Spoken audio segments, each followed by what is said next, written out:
Hello, this is Victor at RestoreYourMercedes.com, and this video is for Herbert in North Carolina.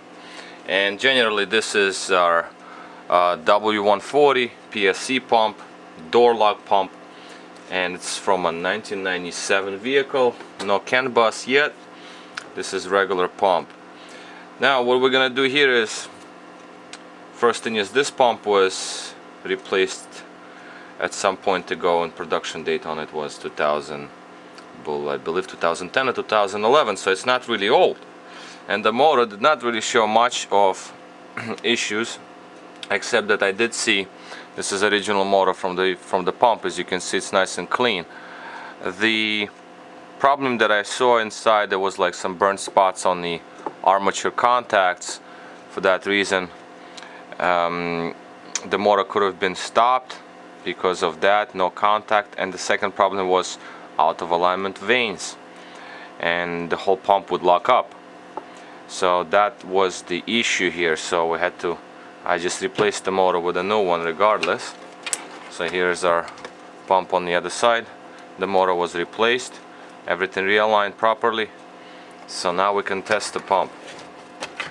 Now what we're gonna do is we're gonna put on the ignition, and what's gonna happen is it's gonna try to create pressure, it's gonna try to create vacuum, just to fill in both pressure reservoir and vacuum reservoir. There are two storage tanks in the vehicle, and they have to be filled up.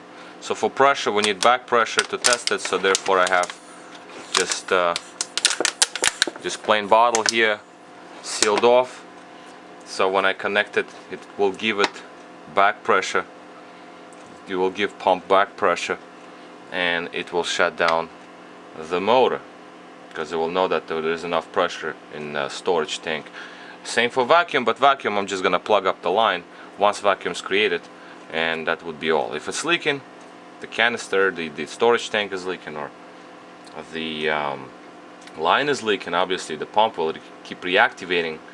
But our actual concentration over here is that to make sure that the pump circuits internally are okay, and they're pretty much okay. I did already test them. Alright, so I'm gonna put the power on, and the pump is gonna start working now.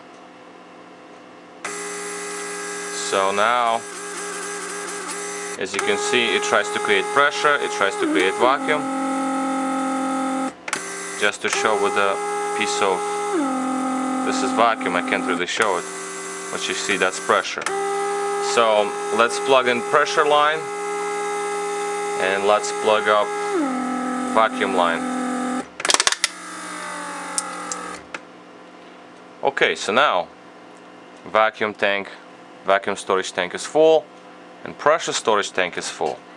This bottle is nice and tight, and pump shut down. It does not reactivate. That means that internal circuits and lines are not leaking, so that's a good thing.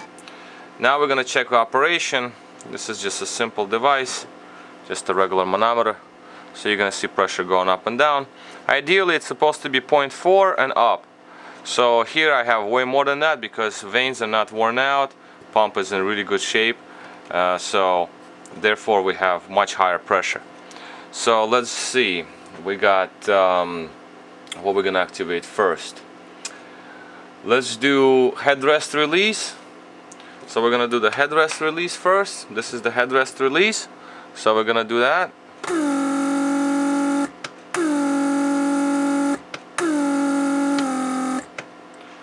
That was vacuum to release rear headrest, so that you would just drop down. Second thing, what we're gonna do is we're going to do, let's see, trunk release. No, it's gonna be the last one. We're gonna do trunk release handle. That is the handle that comes out the trunk lid, and then it just disappears when trunk is locked. Oops.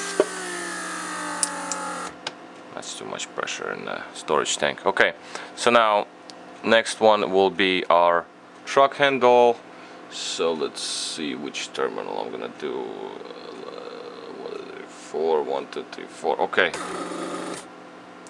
Now when I apply and hold power, You saw how the needle jumped up, it created pressure, it pushed the handle out. Once I close the trunk and micro switch activates, when I release the power, then it's going to create vacuum to pull handle back into the trunk lid. That was all. So you see it went up and it went down. So trunk handle extends and it retracts. So that's a good thing. Now, one more feature this car has are little antennas, I call them. A little guidance antenna for parking. So what we're gonna do is we're going to simulate that the car is in reverse, and little antennas will extend first, and then after some time they will retract. So again, the pump will create pressure and vacuum. Okay, so let's activate that. As you can see, once I hold power, the pressure is there. I mean, it went up. When I release the power, just give it a second, and antennas, it's gonna create vacuum now to pull antennas back into the trunk, into fenders rather. There is a delay because when you go from reverse to drive, you can notice that antennas remain extended for a few seconds and then they retract. It's just a feature in case you're parking and you constantly change park and drive, so antenna do not go up, down all the time. But for this test, see, it was a pressure on the gauge and it'll go back down. Once I relieve power, it'll go back to vacuum to pull antennas down, to retract them, to pull them in rather. Yeah, well, retract. So that was our antennas. And last but not least, this is our central locking. Central locking, this car would have release inside the car for the trunk to remotely unlock the trunk. So it will have trunk, the terminal on the pump. Some pumps, the older ones, don't have that terminal because they don't have that feature. This one does have it, so we're going to check the trunk release pressure. So that was the trunk release pressure. As you see, it went up. The pump went up to pressure to unlock the trunk. So it pops up, it pops open. So that's working as well. There's a lot of pressure this thing creates, so that's good. Okay, so that's the trunk release, remote trunk release, and of course the last is our locking and unlocking. So that's very simple. Pressure, vacuum, vacuum, pressure, that's about all. So let's do, that's our vacuum. That's to lock the car. To unlock the car, that's our unlock. Now, unlock can be activated many times. As you can see, I keep activating it. But lock activates pretty much once.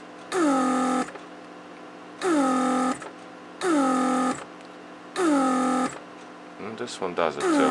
Okay, well, this one works multiple times. Some pumps you can only lock the car once and then it will recycle again only when you unlock it and lock it. But unlock usually works on cars all the time. So you can see that this is our vacuum there, locking the vehicle.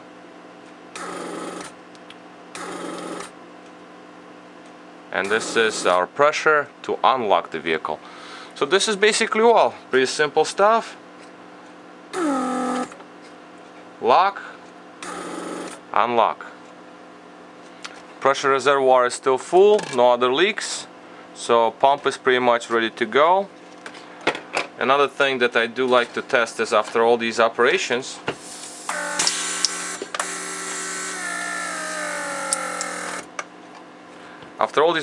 I like to check the motor and see how hot it gets, because if there is a leak in the vehicle, then the motor is going to run really hot. It's going to melt itself. This one did not get hot because everything is aligned properly, and veins are not rubbing against the case. And even when it's a little warm with the expansion, thermal expansion and all that, there is still enough space there, so the actual armature that spins where the veins sit in, it does not get stuck against its casing, because that's also very important. If that happens, then the pump is going to run, but it's going to burn itself real fast. Maybe, I don't know, 15 minutes, it's done. So that's very important. When you put it all back together, it's very, very difficult to get this aligned properly. So this is basically all for this pump. It's ready to go. Again, show the part number here. So what do we have here? It's actually shaved off for some reason. I don't know why. As you can see, there is no... I didn't even pay attention to that. But this was a new pump replaced by the customer. It's a few years back. And this is apparently what happened. Okay, so this is all. This is Victor at RestoreMercedes.com. PSC pump W140 Mercedes S-classes. This is what happens. Very common issue. And this one is finished and ready to go. Alright, well, more information. RestoreMercedes.com is my website. You can find more info, and if you'd like to have this repair, you can also visit my website for shipping information. Okay, thank you for watching.